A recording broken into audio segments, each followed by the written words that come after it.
So let us look at what we call genetic material.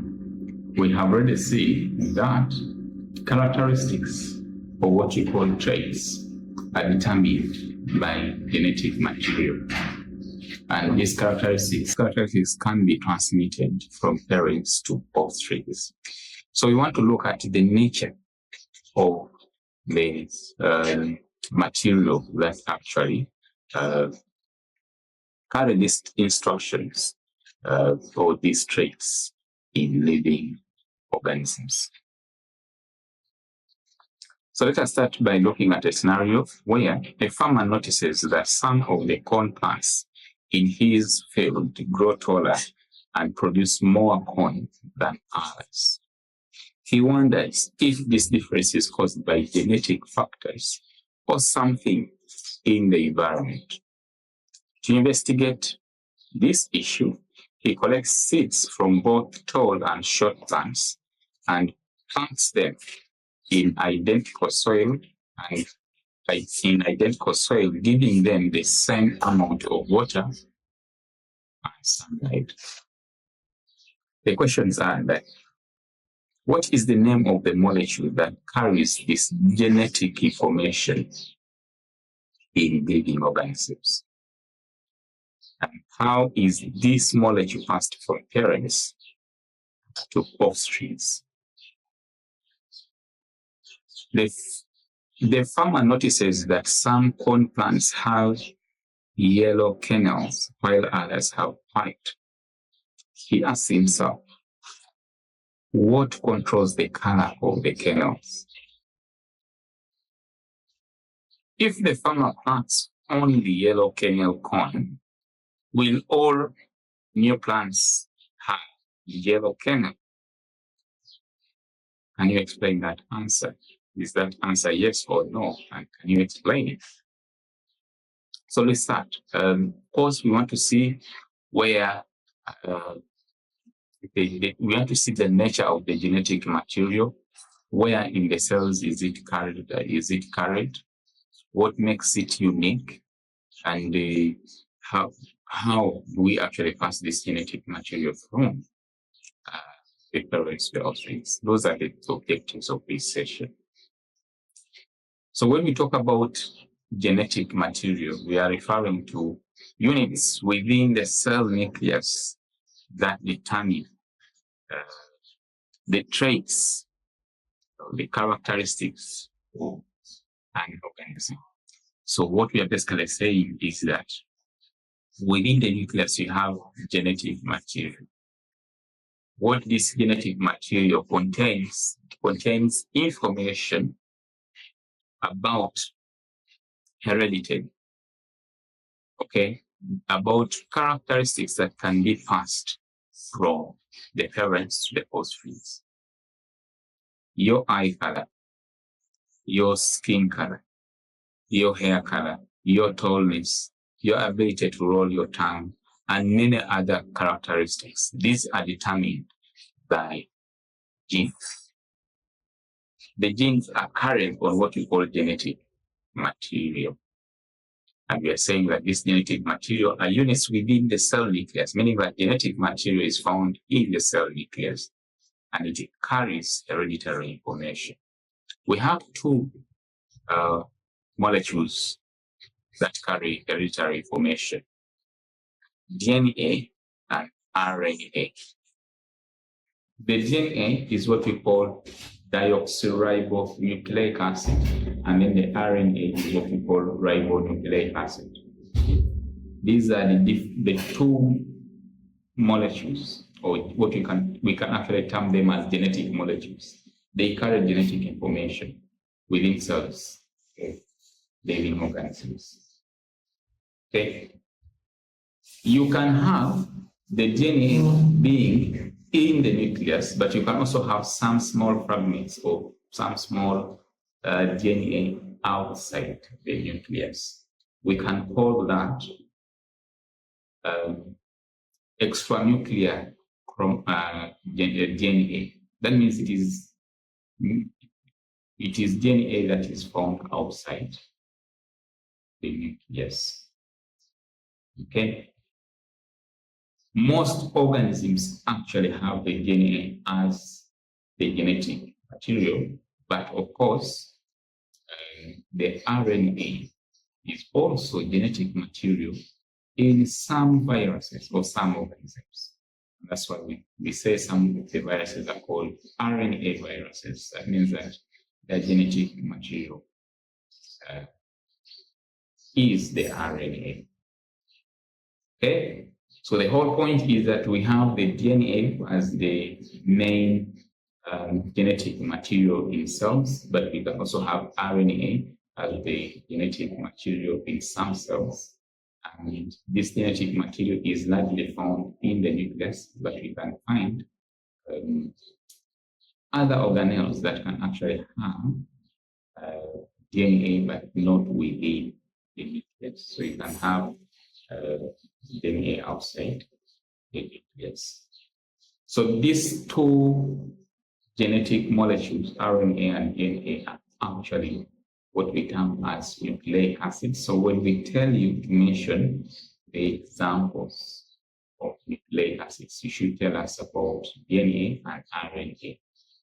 So the nucleic acids are organic compounds. So we usually talk about compounds that we find in cells. We have the proteins, carbohydrates, the lipids, but also we have the nucleic acids. Okay. The nucleic acids are formed as a result of joining together of small units that we term as nucleotides. So these small units are basically what you term as monomers. Monomers are those small units that combine to form a bigger molecule that we call the polymer. So the monomers of the nucleic acids are the nucleotides. We'll look at that later on. So we earlier on said that DNA is packed in what we call chromosomes. So chromosomes are thread-like structures that contain DNA and other proteins. So they are proteins in chromosomes. Okay, like we said earlier on, that DNA is largely found within the nucleus of a cell. Okay, especially for prokaryotic cells. Prokaryotic cells have the DNA in chromosomes located within the nucleus, and the nucleus has a nuclear envelope. That's why we say that they are prokaryotic cells. Humans have 23 pairs of chromosomes, meaning that there are 46 chromosomes in a normal human. So that means that if a person has less or more of the chromosomes, then that means that that person is having a genetic disorder. So we shall also look at genetic disorders that are related to having an extra set of chromosomes or having less sets of chromosomes. Okay, so this here is to basically illustrate to you the pairs of chromosomes. Chromosomes occur in pairs that we call homologous chromosomes because they have they have genes that determine similar characteristics. Okay, so similar chromosomes are usually paired. So each chromosome consists of these strands. These are 4 strands that we call chromatids. The chromatids that are on one side, we can call them the pairing chromatids. Okay, and then the chromatids are joined at the center by what we call the centromere. So this is the center, is the centromere, and then the spindle fibers usually attach around the centromere to separate them during the process of cell division. We shall look at that. And then we have the kinetochore protein there. So the chromatids are those extensions that I talked about. These are the chromatids. Okay. So they are identical. The pairs, the different pairs. So these are actually identical. They're joined by the centromere, like what I said. During cell division, they separate because of the spindle fibers that separate them. Okay, so that means that later on the chromosome basically divides. So there is a phase in cell division where you have chromatids separating. So we said that humans have 46 chromosomes, which is 23 pairs.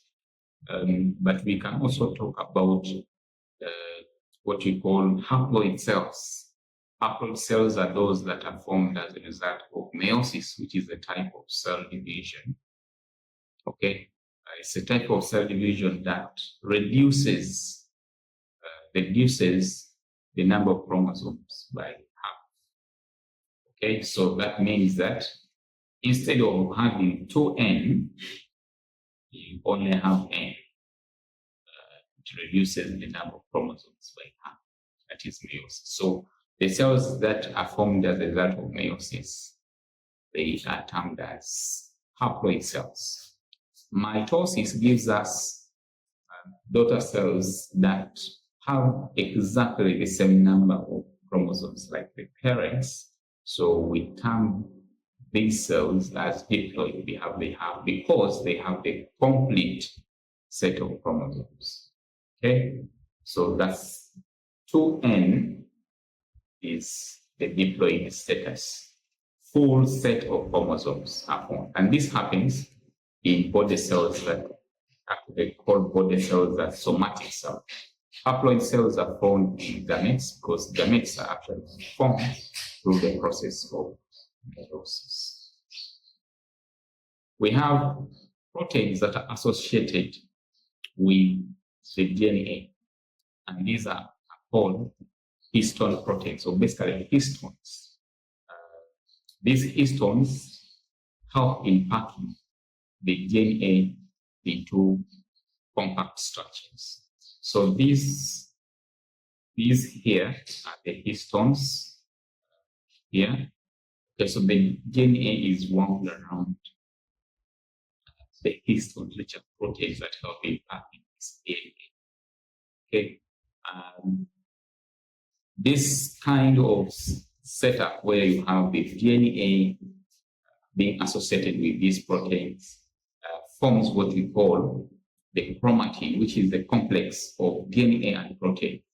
So chromatin, chromatin, this is the word here. Okay, you have DNA together with these histones gives you the chromatin. Okay, so the chromatin is that complex structure of DNA and protein formed in chromosomes. So these proteins, the histones, are very important in regulating what you call gene expression. This is to say that when genes are exposed, they are not tightly held. It means that they can actually be exposed such that they can be expressed. Okay? And then the nucleosome, these are the repeating units of this chromatin, because you have this, you have proteins and DNA, proteins and DNA, proteins and DNA, proteins and DNA. These are the repeating units. So we call them nucleosomes. Okay? So for example, the color of your eyes is determined by genes. Okay? Every characteristic that you have is actually determined by genes. Okay? So what is a gene? A gene is a section. It's a section of the DNA that codes for specific proteins or even RNA molecules. This is to basically mean that, you see, when we are talking about inheritance, the transfer of traits from parents to the offsprings. The basic units that we talk about are the genes. So the genes are the ones that determine or that carry, the ones that carry information for specific traits. That's why we are saying that each of your characteristics is determined by particular genes. And the genes are basically sections of the DNA that determine particular characteristics. Why do we have different genes? The difference in genes is about how the arrangement of the nucleotides. Remember, the nucleotides are the monomers of the DNA. So how these nucleotides are arranged determine the type of gene that a particular section of the DNA has. Okay? So you should know the relationship between the DNA and the genes. It is within the DNA that you have the genes. Okay?